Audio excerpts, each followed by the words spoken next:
sangat pesimis kayak apa namanya, apalagi yang mau dibenerin dan masih bisa dibenerin udah kagak ada kayaknya. Kita mau ngomongin balance berarti harusnya kalau seminggu itu ada 7 hari, berarti 3,5 hari kerja, 3,5 hari istirahat dong. Ya. Iya kan logikanya. Jadi buat gue sebenarnya kayak konsep work life balance itu nggak ada selama kita masih ngeliat cuti itu reward gitu atau yang kayak liburan itu setahun sekali. Ya harusnya berarti kan lu liburan kan 6 bulan dalam setahun kalau balance ya. Selanjutnya ada 3 pertanyaan dari netizen. By the way, kita buka kolom komentar di Instagram dan di repost Baskara, dan ini salah satu pertanyaan yang banyak banget, jadi kita harus menjadikan ini 3 aja. Buzzer RP. Lu bayar ya, Bas? Iya gue bayar. Ada peternakannya. Bagi dong. Oke, pertanyaan netizen pertama dari @Deslin MR. Katanya kan di Lagi Pula Hidup Akan Berakhir ada beberapa lagu yang dihapus. Iya. Di antara lagu yang dihapus ada yang disesalin nggak? Dan sebaliknya lagu yang dirilis ada yang disesalin juga nggak? Yang tiba-tiba mungkin lo mikir harusnya jangan yang ini nih yang dirilis. Kalau disesalin nggak ada kayaknya. Lebih ke suatu saat gue rilis ini kayak aduh gue pengen banget orang denger versi yang ini gitu. Apa namanya? Ada beberapa lagu yang harusnya misalnya let's say durasinya 5 menit gitu, gue potong jadi 2 menit atau 1 menit terus gue gabung sama skitnya, sama wawancaranya. Itu ada versi full ya. Gue pengen kayak ngasih lihat gitu ke orang-orang kayak versi yang full atau versi yang pas belum berubah segala macem. Tapi kalau disesalin kayak aduh sayang banget dia nggak masuk, enggak gitu. Emang gue tahu. For now porsinya di album segitu aja dulu. Kalau yang disesalin udah rilis enggak sih. Ada 1-2 lagu yang least favorite gue. Gue nggak bilang kayak gue nggak suka, tapi least favorite lah. Kayak paling pas gue denger gitu apa tidak sebegitu menggugahnya buat gue dibanding yang lain. Cuman ternyata pas udah dibawain live enak gitu dan seru. Ada beberapa lagu yang kayak gitu. Jadi kayak at this point lumayan apa namanya distribusi kesayangan gue ke anak-anak gue yang ada 28 Sama biji rata. ini lumayan sama rata ya. Tapi kayak lo orangnya jarang menyesali sesuatu. Iya sih. Nggak kelihatan aja kali. Ya udah Sotoy kejadian gitu sih gua. maksudnya gue berusaha nggak bergumul dengan penyesalan itu gitu, kayak kalau udah kejadian ya udah mau diapain lagi kadang-kadang. Oke. Selanjutnya dari @fadil.ane, Mas Bas sebenarnya pesimis atau optimis dalam hidup? Tergantung hari apa kalau gue. Kalau hari ini? Hari ini gue lumayan lah, ada lumayan optimis ya gue yang kayak oh nih gue bisa nih ntar hari ini ngerjain ini habis pulang dari Nepal gitu. Kayak masih berharap gue. Gue suka ini sih, gue tipe orang yang suka apa namanya bahasanya udah expect the worst duluan selalu gitu. Biar kalau bisa lihat ternyata lebih baik gue gak kecewa. Gue tipe orang yang lumayan kayak apa namanya bukan overthink ya bahasanya. Kalau ntar ini gimana, kalau ntar itu gimana gitu. Kayak gue mikir kemungkinan A, B, C, D, E-nya secara pesimis duluan. Tapi nggak pesimis juga gitu. Bukan yang kayak sampai di level dimana gue nggak mau ngelakuin sesuatu. Ya gue merasa gue ada di tengah-tengah itu sih, maksudnya kayak nggak terlalu yang kayak sulking gitu, gue nggak mau ntar pasti gini pasti apa gitu. Tapi juga bukan yang kayak nggak apa-apa tahu ini aja gitu. Ada beberapa teman-teman terdekat gue yang optimis banget gitu dan gue iri banget sama energi dan tenaganya mereka ya. Kayak gila mereka bisa ngelihat hal baik dari semua orang dan semua hal gitu. Kadang-kadang gue merasa gue nggak punya energinya buat ngelakuin itu. Tapi ada yang aneh sebenarnya. Oke. Dari orang-orang optimis itu gak sih? Kenapa mereka bisa optimis dengan kehidupan di sekitar? Ada sih teman gue satu, teman dekat gue gitu. Gue merasa dia tahu sebenarnya tidak seindah yang dia omongin di kata-kata aja gitu. Cuman dia berusaha menularkan energi positif itu aja ke orang-orang sekitarnya gitu. Maksudnya yang kayak kadang-kadang gue melihat dia kayak gitu. Dia ngelakuin itu for the sake of biar ruangan ini tuh cerah semuanya gitu. Panda ya? Salah satunya menurut gue. Tapi kalau Panda tuh enggak. Kalau Panda tuh bukan optimis sih. Kalau dia lebih ke dia bisa mencari kayak aspek komedik dari semua hal aja gitu loh. Dan dia jasanya gede banget untuk kayak ngeringanin mood satu ruangan gitu. Jadi ringan, jadi happy.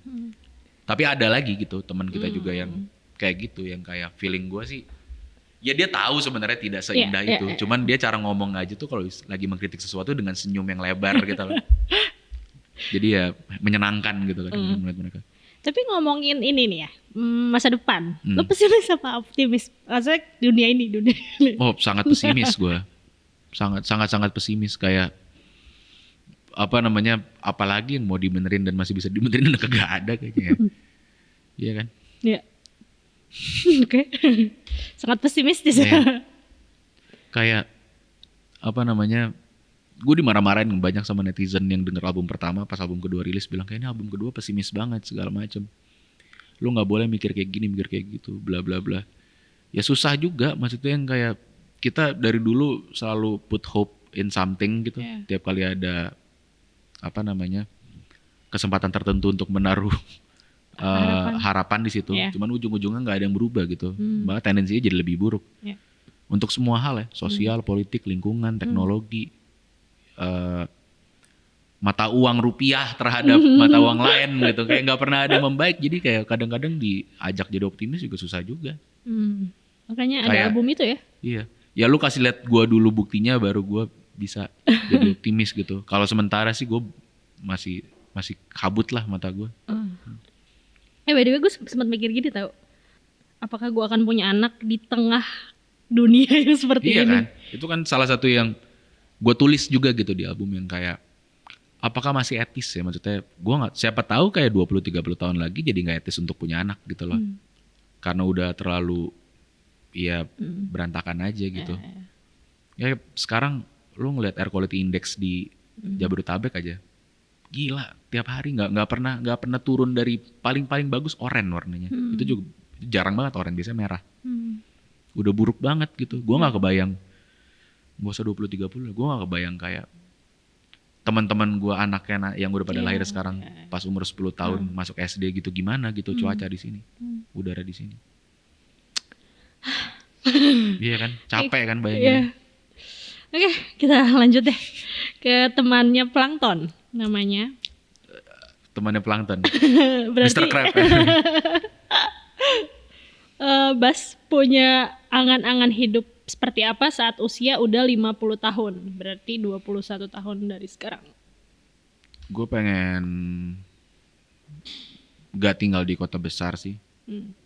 Bertani? Iya. Gue main Stardew Valley kan di Nintendo Switch gue, sama kayak Harvest Moon gitu. Ya gue suka punya fantasi gitu, kayak enak juga ya bertani kayak gini ya. Tapi kan ini di game gitu, apakah kenyataannya seindah ini? Kayaknya enggak juga. Tapi gue sempat kepikiran itu gitu, kayak bertani, bercocok tanam, lucu kali ya. Cuman gue sering kali berpikir kayak pengen nggak tinggal di kota besar gitu, punya rumah yang gue bangun sendiri, apa namanya, pakai uang yang gue dapat sendiri gitu dari karir gue sekarang. Dan ya tinggal di sana aja gitu loh, maksudnya pensiun muda lah tanda kutip. Cuman nikmatin apa yang gue tabung dan gue dapetin sekarang gitu. Gak tahu kayak sehari-harinya ngapain, gue gak tahu, matung kali atau mahat gitu. Gak kebayang apaan. Cuman kadang-kadang apa namanya, kayak anekdot kayak work life balance gitu.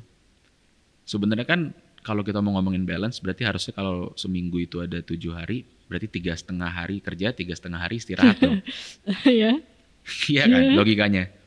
Jadi buat gue sebenarnya kayak konsep work life balance itu nggak ada selama kita masih ngeliat cuti itu reward gitu, atau yang kayak liburan itu setahun sekali. Ya harusnya berarti kan lu liburan kan 6 bulan dalam setahun kalau balance ya.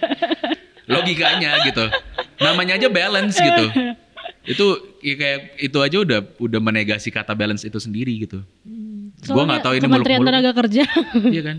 Gue nggak tahu ini muluk-muluk apa enggak, cuman gue berharap kayak siapa tahu gitu gue bisa beneran yang emang kalau let's say bisa lo umur gue sampai 70-75 gitu. Ya berarti ya dibagi 2 aja, setengahnya sisanya gue udah pensiun, udah tinggal menikmati uang gue dari karir gue sekarang aja gitu. Biar beneran work life balance ya. Oke. Berarti bentar lagi.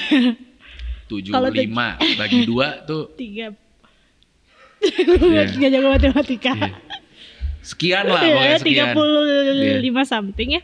Andai kan kayak karir gue dihitungnya dari 2013 10 tahun gitu. Oke. Ya tinggal dihitung aja sisanya berapa lagi. Kayak ya mungkin gue harus pensiun di umur 40 gitu misalnya, sisa 10 tahun lagi. Tapi gue tuh bukan bingung.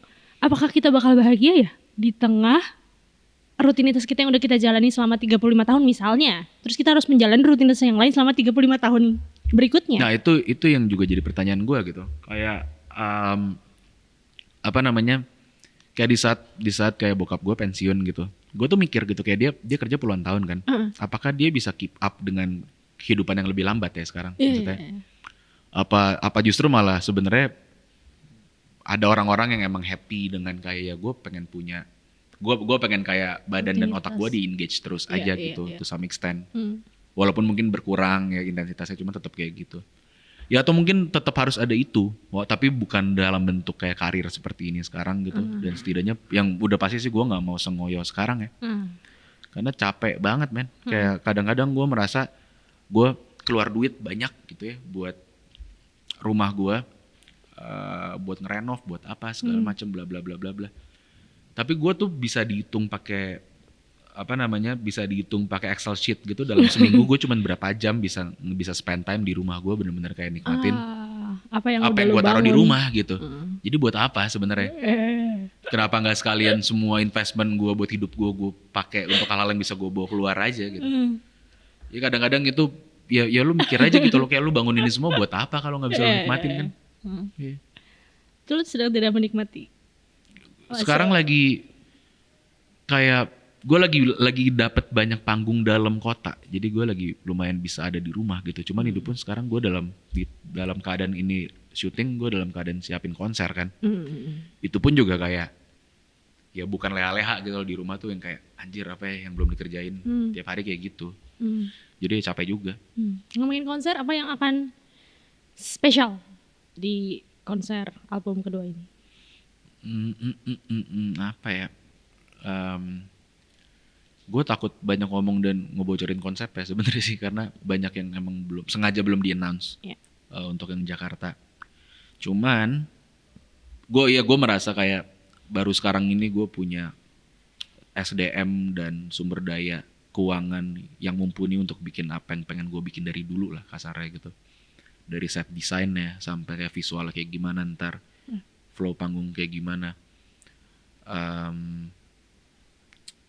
Semoga berkenan aja sih, maksudnya ada banyak banget hal yang takutnya jadi spoiler gitu. Maksudnya gue at this point gue masih belum tahu mana yang bisa dikasih tahu, mana yang enggak, karena masih ditajemin konsepnya gitu.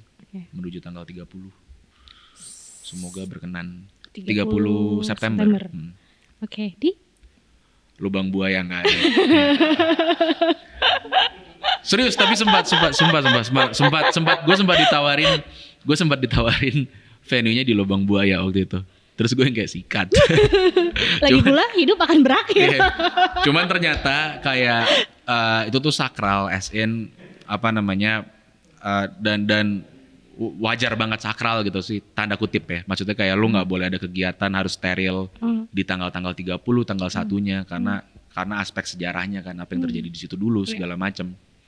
Jadi nggak boleh ada acara di tanggal-tanggal sekitaran tersebut. Tapi sebenarnya kalau mau tuh bisa, maksudnya dipakai. Lucu banget kalau 30 September di situ. Kayak buat gue posternya keluar ngelihat tanggal sama venue-nya aja udah marketing. Aneh banget emang. Terus terakhirnya ada penayangan. Aduh, gila banget sih. Oke. 30 September di mana tadi belum di? Sengaja, tempatnya juga belum di-announce, itu sengaja. Ntar itu jadi bagian dari ceritanya. Oke. Pertanyaan terakhir. Ya. Pertanyaan pertama tadi, gimana lo menggambarkan Daniel Baskara Putra kecil? Pertanyaan terakhir, gimana lo menggambarkan Daniel Baskara Putra sekarang 29 tahun? Gue terlalu self conscious sekarang. Hah? Sama. Kayak cuman gue sekarang udah tahu dan udah bisa gitu, udah tahu caranya tidak memperlihatkan bahwa gue sedang self conscious gitu loh, sedang kayak insecure sama diri gue sendiri. Something's never change ya sih menurut gue. Salah satunya itu ya, kayak gue merasa gue dari dulu sampai sekarang gue sangat-sangat self conscious gitu.